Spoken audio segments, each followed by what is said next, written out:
आमच्याही हातात स्क्रिप्ट नव्हती बरं का. आम्हाला आजपर्यंत स्क्रिप्ट मिळाली नाही या सिनेमाची. एक सेकंड, सिनेमा झाला आणि स्क्रिप्ट नाहीये. नाहीये आम्हाला. स्क्रिप्ट लिहिलेली आहे, यांना नाही लिहिलेली. यांना नाही दिली. तर 23 दिवस आम्ही नुसतं ऐकत होतो, त्या लोकेशन्स वरती जात होतो, तिथे रिहर्सल करत होतो, परत यायचो. आम्ही म्हणायचो दे ना थोडीशी वाचायला. कारण ती भाषा वेगळी होती, मानदेशी होती. आणि माझे जे सहकलाकार आहेत, विशाल असेल, अभिजित असेल आणि आमचे चीफ एडी विक्रम शिरतोडे आणि सगळी टीम हे तिकडची भाषा बोलू शकत होते, मानदेशी.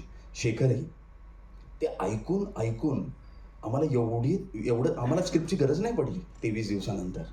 आजपर्यंत स्क्रिप्ट नाही आमच्या हातात. हे पहिला एक्सपिरियन्स असा होता की जिथे स्क्रिप्टच नाही मिळाली आहे. त्यामुळे म्हणतो आपल्याकडे मौखिक परंपरा आहे ती मला वाटतं या चित्रपटात पूर्ण त्याचा उपयोग झालेला आहे.